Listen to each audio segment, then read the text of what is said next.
¿Cómo están? Bienvenidos. Muchas gracias por la presentación, por la invitación también. ¿Se me escucha? Sí, ¿no? Ya voy a compartir un PPT, por favor, un momento. Mm,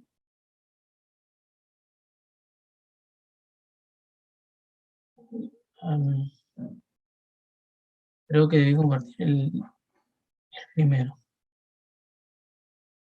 Un momento. Ok.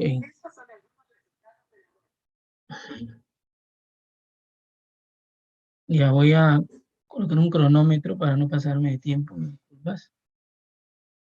Listo. ¿Cómo están entonces? Bueno, buenas tardes aquí en el Perú. Eh, Voy a trabajar acerca de la crítica social, como bien me presentaron, a través del símbolo de la rosa en una generación poética del Perú, en este caso la generación del 50.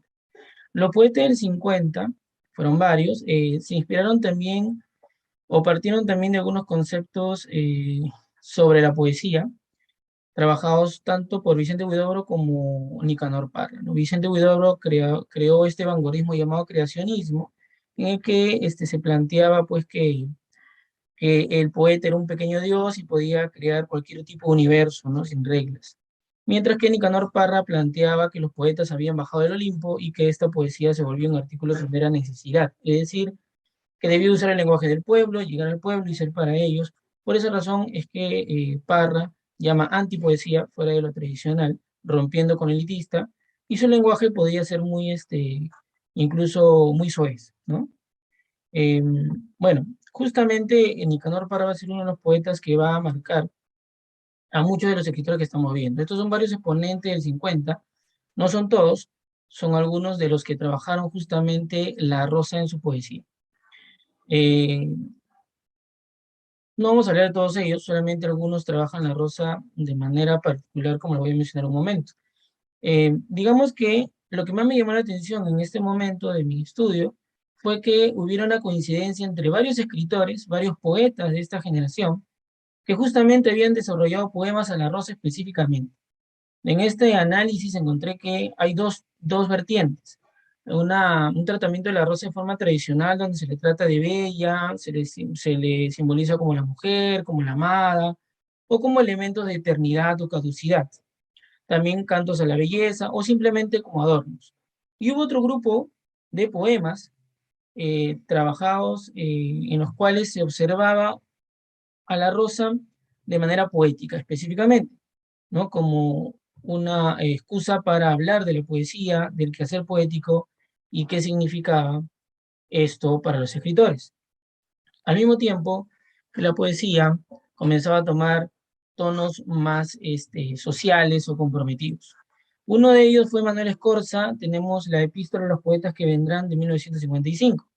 El poema, como bien lo observan, es un poco extenso, no lo voy a leer, solamente he resaltado algunos elementos importantes, donde él eh, aclama a los poetas y les explica por qué razón él, digamos, en este tiempo, los que vengan más adelante, de repente vayan a preguntar por qué razón la poesía escribe de otra manera, ¿no?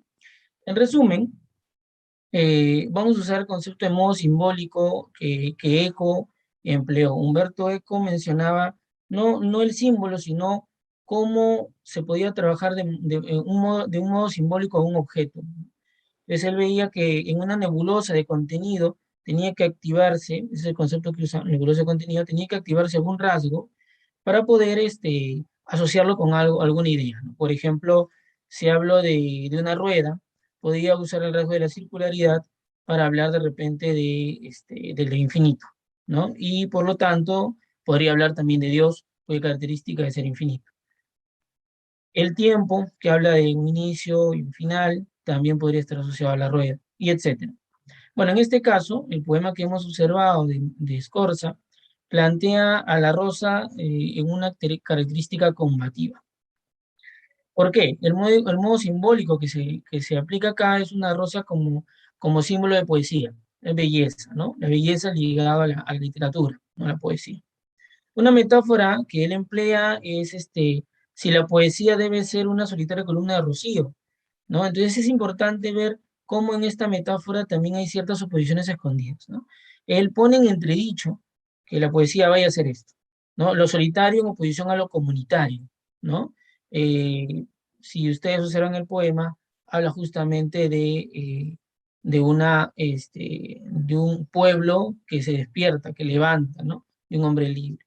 Y cuando dice columna de rocío, bueno, la palabra rocío está asociada a un lenguaje bello, tradicionalmente hablando, romántico, y pues entonces hay dos elementos aquí, ¿no? Donde él pone en entredicho la poesía. La poesía será solitaria en vez de comunitaria, y será de rocío, es decir, será solamente romántica, tradicional. Por esa razón es que también otro recurso que aparece es la antítesis, entendida como lo planteaban los autores los que estudian la retórica textual, como Stefano Arduino.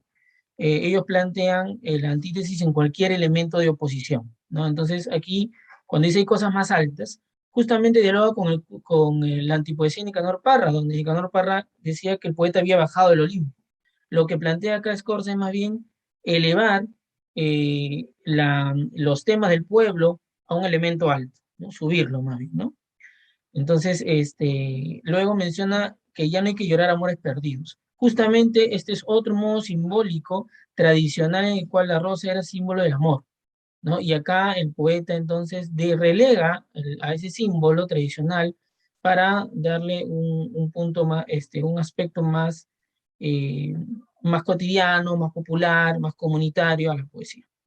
Entonces acá como bien decía, hay un enfrentamiento entonces con la rosa, símbolo de amada o amor. Y el poeta tiene una labor libertaria, ¿no? Esa es una de sus funciones, liberar al pueblo o por lo menos escribir sobre esta libertad. Otro poeta del 50, el mismo año, Juan Gonzalo Rose, que escribe su poema Responso en Rosa. El responso es un elemento que se emplea mucho en momentos fúnebres, ¿no?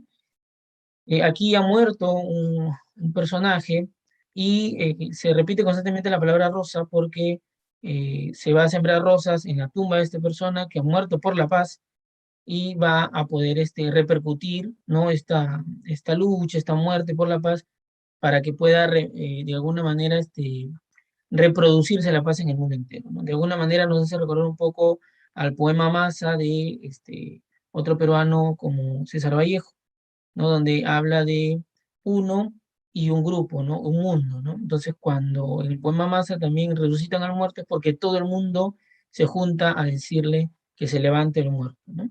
Y lo llegan a resucitar. Bueno, aquí esta paz simbolizada por una persona que muere justamente por salvar la vida de alguien, esto está inspirado en un hecho real, de una persona que salvó la vida a un general, ¿no? Que salvó la vida a un niño.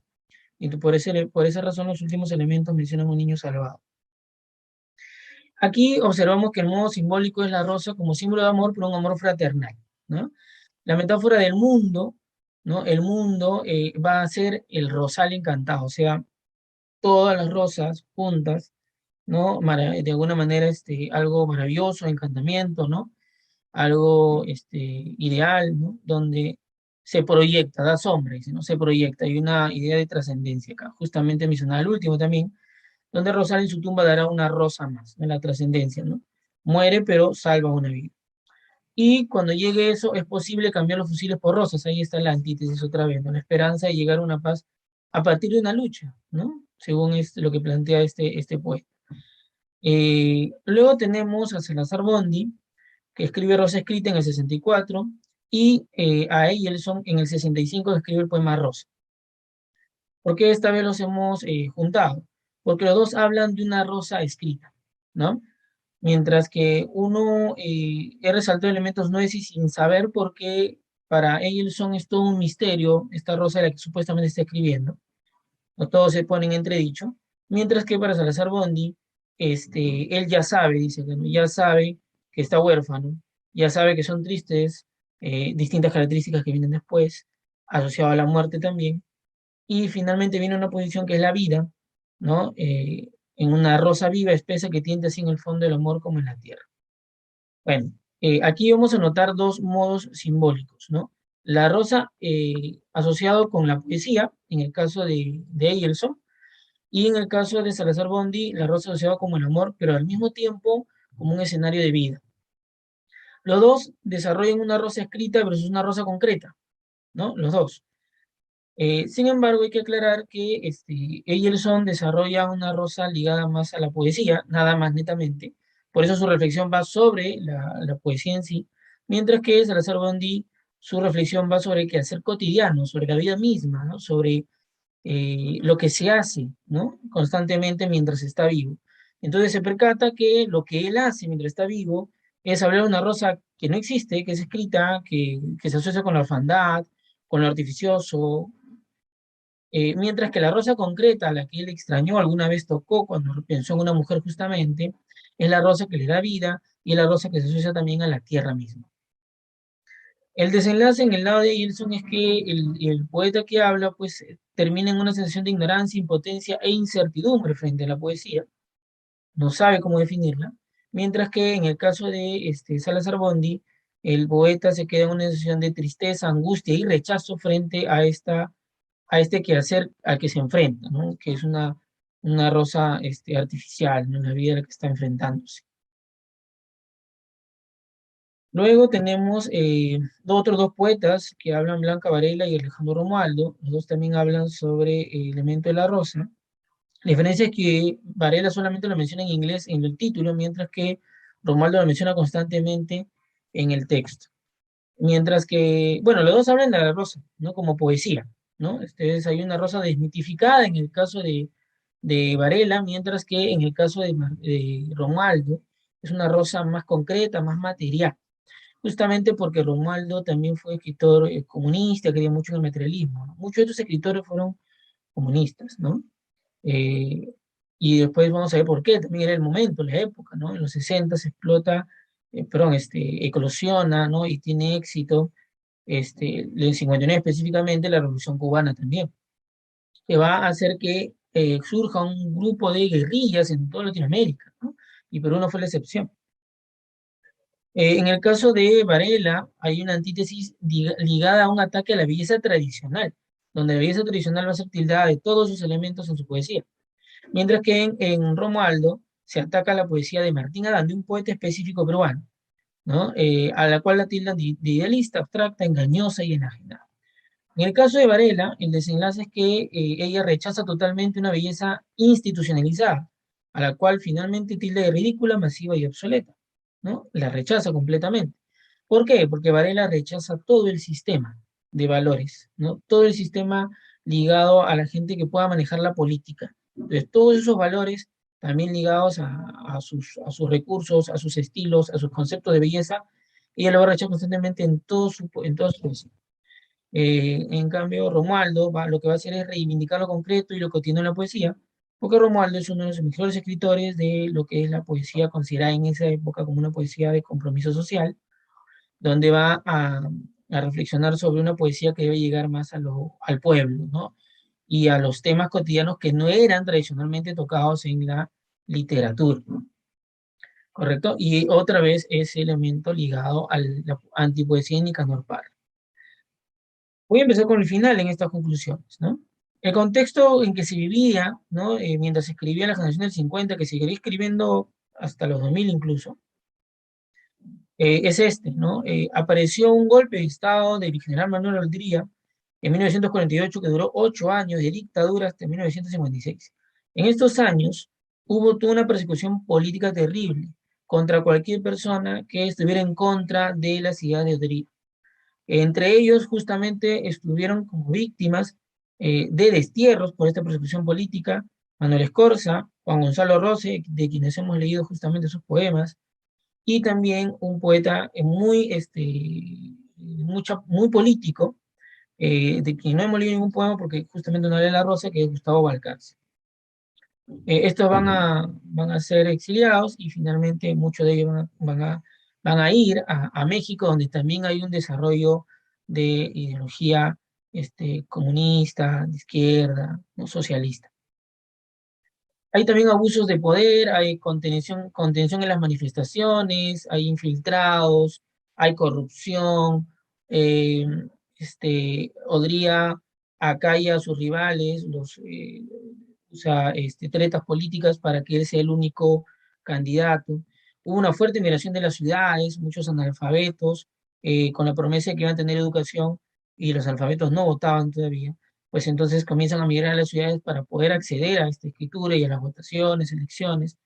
Lima, que es la capital, en los 50 va a pasar a la millón de habitantes de haber tenido unos 300.000 habitantes. Incluso en la literatura comienza a llamárselo como el monstruo de las mil cabezas.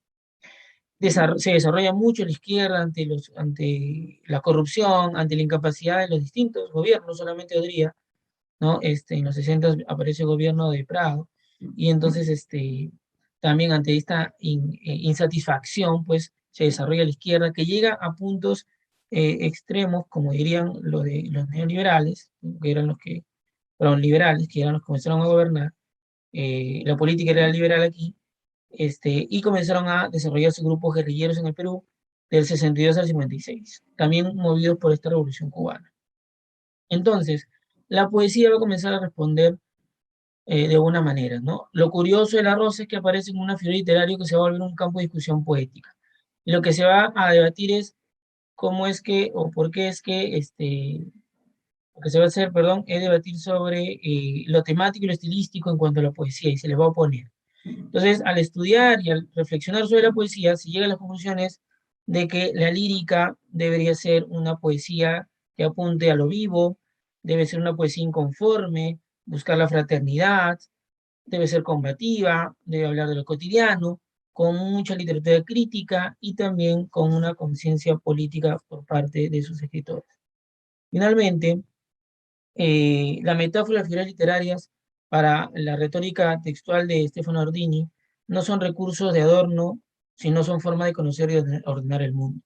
La antítesis y las figuras que se usaron y que usaron los poetas, las usaron para enfrentarse a relaciones de poder y a sus institucionalizaciones, tanto de lo bello como sus temáticas, y estas temáticas eran consideradas elitistas. Por esa razón, la rosa se volvió más política en la poesía. Muchas gracias.